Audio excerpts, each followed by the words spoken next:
Dear students, आज हम लोग पढ़ेंगे तोरू दत्त के बारे में और उनके जो पोएम्स हैं उनके बारे में पढ़ेंगे। तो सबसे पहले जानते हैं कि तोरू दत्त थी कौन, उनका जन्म कहाँ हुआ था। तोरू दत्त एक बंगाली फैमिली से थी and she was born on 4th March 1856 and she died at the early age of 21 on 30th August 1877।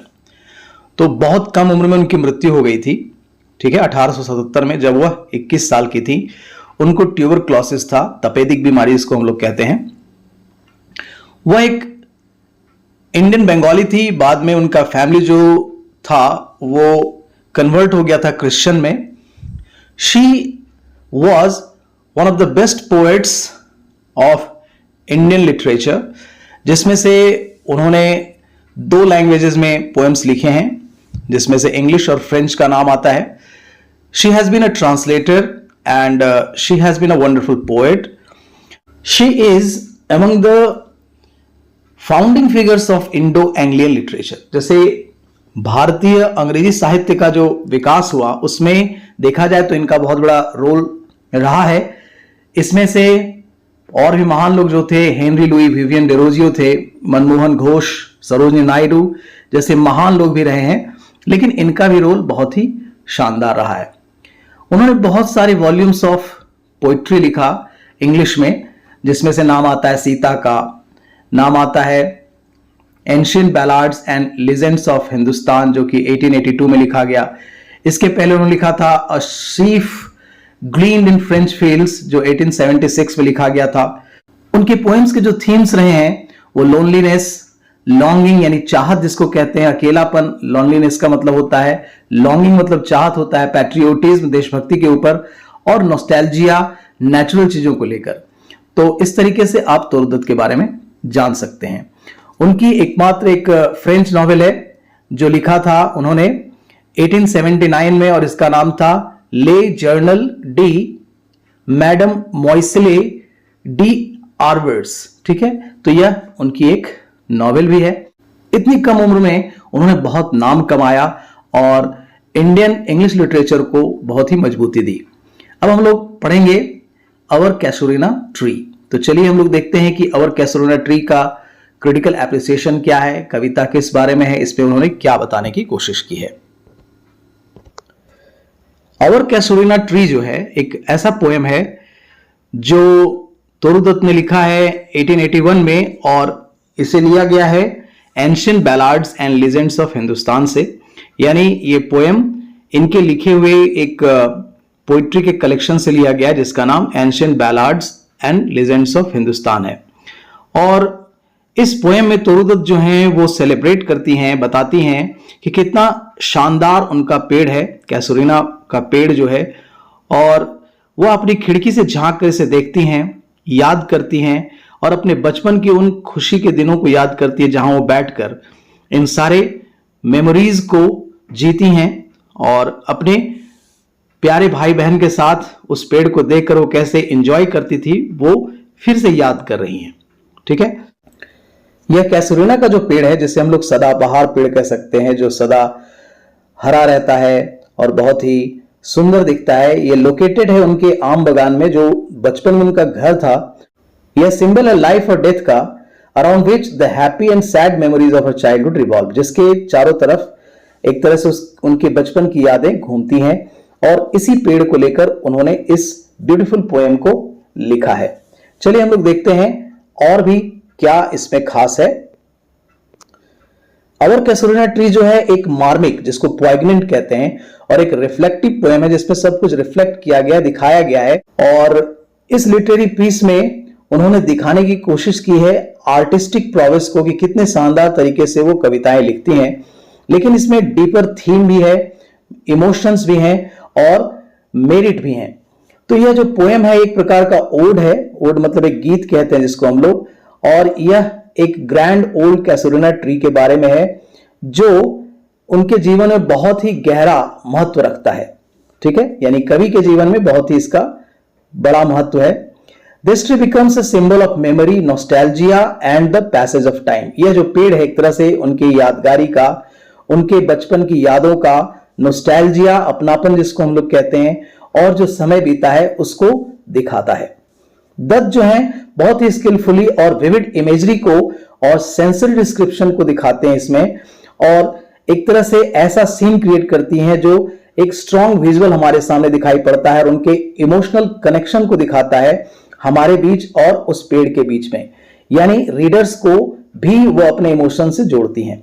Through her words the reader can almost feel the tree's shade, hear the rustling leaves and sense and the tranquillity it offers.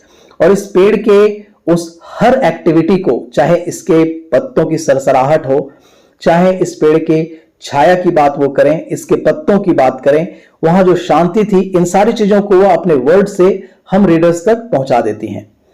इस poem का जो structure है वो 3 distinct section में बटा हुआ है जो इसकी गहराई को दिखाता है। जो इनिशियल सेक्शन है वो एक प्रकार का सीरीन पिक्चर, यानी कि बहुत ही पवित्र और शांत पिक्चर पेंट करता है हमारे सामने। इस पिक्चर में वो दिखाती हैं कि पेड़ कहां है, इसके आसपास की चीजें क्या हैं, और इसका जो सेकेंड पार्ट है वो डेल्व करता है, यानी हमें ले जाता है, दिखाता है the tree's connection to the poet's childhood memories, की किस प्रकार यह उनके बचपन के यादों से जुड़ा हुआ है। The progression effectively conveys the passage of time and the poets evolving relationship with the tree. और जैसे जैसे आप कविता को आगे बढ़ते जाएंगे, पढ़ते जाएंगे, इफेक्टिवली ये बताता है कि कैसे समय बीतता गया है और किस प्रकार इनका रिलेशनशिप उस पेड़ के साथ रहा है। दत्त ने यहां पर मेटाफर्स का यूज किया है, सिमिलीज का यूज किया है, और इस कविता को बहुत अच्छे तरीके से समझाने के लिए इन सारे फिगर ऑफ स्पीचेस का यूज किया है। The tree is linked to a mighty prisoner and a trysting place of love कहती हैं। तो ये जो कंपैरिजंस हैं वो हमें दिखाती हैं, बताती हैं कि ट्री का कितना सिग्निफिकेंस रहा है, इसके फिजिकल प्रेजेंस के अलावे इसका एक जो एम्फेसाइजिंग इमोशनल सिंबॉलिक रेजोनेंस है, एक प्रकार से इसकी जो एक पहचान जो है वो भावनात्मक तौर पे भी है, और यह एक सिंबॉलिक रेजोनेंस यानी एक ऐसे गूंज को दिखाती है जीवन में जो हमें हमेशा याद दिलाती है चीजों को। ये जो पोएम है ऑल्सो एक्सप्लोर करता है थीम ऑफ ट्रांजिएंस। वह दिखाता है किस प्रकार जीवन क्या है, मोर्टैलिटी यानी नश्वरता क्या है, and the cyclical nature of life, कैसे जीवन चलता रहता है, साइकिल के तौर पे बदलता रहता है, चीजें कैसे बदलती रहती हैं। The image of the bees at the clefts of the casuarina, वहां पर जैसे मधुमक्खियों का जो छत्ता रहता है उस पेड़ पर, उसके बारे में बताती हैं। Symbolizes the fleeting nature of existence, जहां पर नेचर के उस चरित्र को दिखाती हैं, उस सिंबल को दिखाती हैं कि नेचर का अस्तित्व क्या है।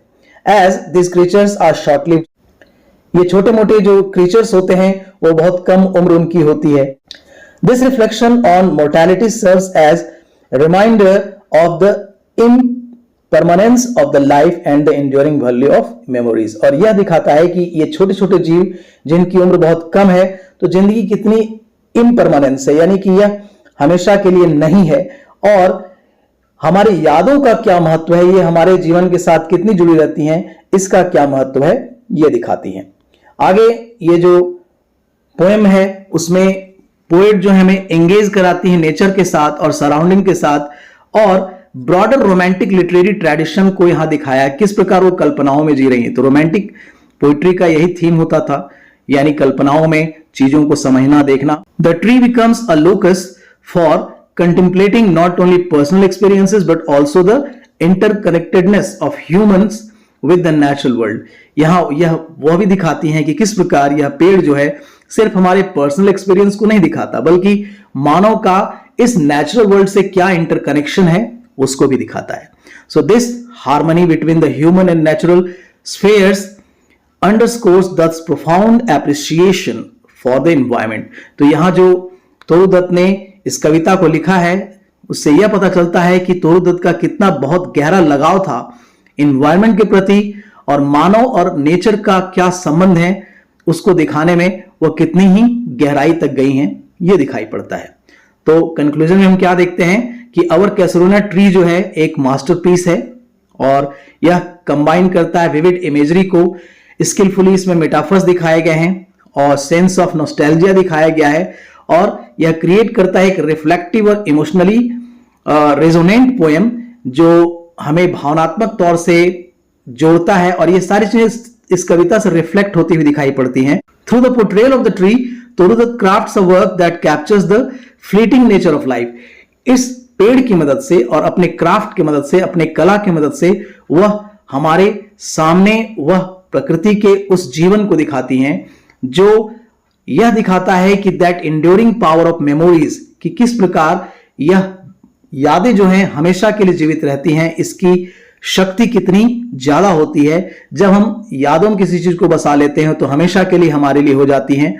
And the profound connection between human and the environment, और यह जो पोएम है यह भी दिखाता है कि किस प्रकार हम मनुष्य एनवायरमेंट से हमेशा के लिए जुड़े हुए हैं और इससे बिल्कुल हम अलग नहीं हो सकते। So dear students, this way you can understand this beautiful poem of तोरूदत्त। I hope you understand it well. Thanks a lot for watching the video. Keep watching, keep sharing, like, share and subscribe the channel.